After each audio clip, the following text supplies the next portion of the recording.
La Lune, cet astre naturel, magnifique par sa lumière, influence les marées et rythme nos nuits depuis toujours.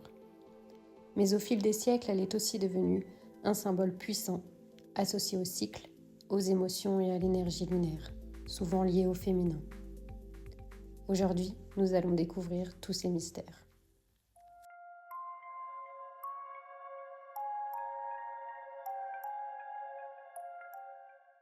Hello tout le monde, j'espère que vous allez bien. Aujourd'hui, nouvelle vidéo sur un sujet qui me fascine absolument, la Lune.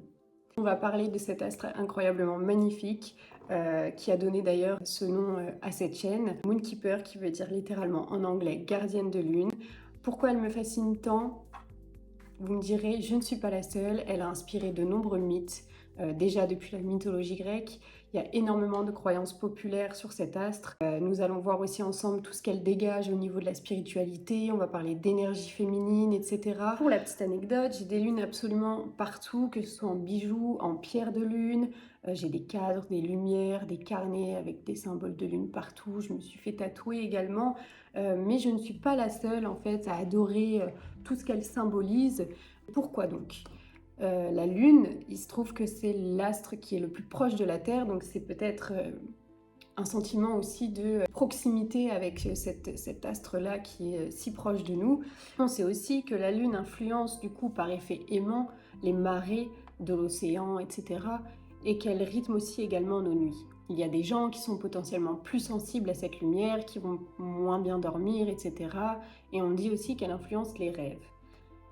Il y a des choses qui ont été prouvées scientifiquement et d'autres qui sont issues de croyances populaires, etc. Donc nous allons regarder ça ensemble. Le fait que nous voyons en fait uniquement la phase éclairée par le soleil lui donne un aspect vraiment, je trouve, très mystérieux. Elle a été pour beaucoup de civilisations comme un repère pour les récoltes, pour des cérémonies religieuses. Ça a vraiment marqué plein de civilisations qui s'en sont servies pour savoir à quel moment couper du bois, à quel moment récolter, à quel moment il fallait vénérer tel ou tel dieu. Donc c'est vraiment quelque chose qui est là depuis la nuit des temps. Dans la mythologie grecque, on retrouve deux déesses, Artémis et Sélénée. Sélénée, elle, va incarner vraiment l'astre en lui-même. C'est la lune pure, elle traverse le ciel chaque nuit avec son char d'argent apportant la lumière dans l'obscurité. C'est une féminité douce, mystérieuse et contemplative.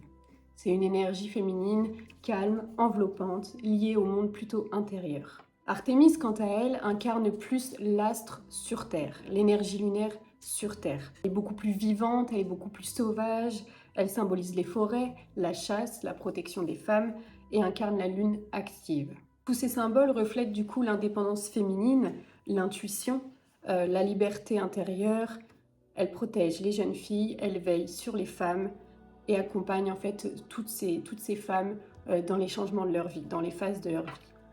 En ésotérisme et en spiritualité, la lune est un guide spirituel vers l'intuition, les rêves, les émotions profondes. Elle favorise la réceptivité et l'écoute intérieure. La nouvelle lune, quant à elle, se retrouve entre le soleil et la terre, quand les trois astres sont alignés. On dit qu'elle symbolise le commencement, le potentiel, poser une intention et la régénération. La pleine lune, quant à elle, c'est quand le soleil éclaire absolument toute la partie visible de la lune. On la considère comme la culmination de l'énergie, comme la maturité, la fertilité maximale et l'épanouissement. Au niveau des croyances populaires, les cycles lunaires durent 29,5 jours, ce qui se rapproche étonnamment des cycles menstruels féminins qui est lui de 28 jours. On y voit alors, selon les croyances populaires, un lien vraiment très puissant. L'idée que le corps féminin est synchronisé à la lune, avec des phases de croissance, d'ovulation, de décroissance, et du coup qui évoque la fertilité, le renouvellement et le lien au vivant. Mais la lune se trouve être aussi un symbole de fertilité universelle. Selon certaines cultures, elle est liée à la naissance, à la fertilité. Sa lumière traverse les cycles, reliée à la capacité de donner la vie. Au niveau des symboles, on peut retrouver celui de la triple lune. En effet, on retrouve du coup une lune croissante, une pleine lune et une lune décroissante. Ceci voudrait symboliser la nature et la vie humaine. On parle de lune croissante pour représenter la jeune fille, qui, elle, du coup, symbolise la naissance, le renouveau, le début de l'intuition, qui s'éveille, la curiosité, etc.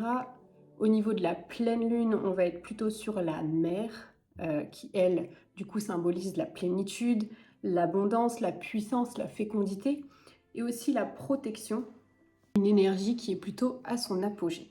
En dernier lieu, on retrouve du coup la lune décroissante qui, elle, symbolise la vieille sage. Là, on parle d'intériorité, de sagesse, d'un lâcher-prise, d'un fin de cycle et d'une transformation.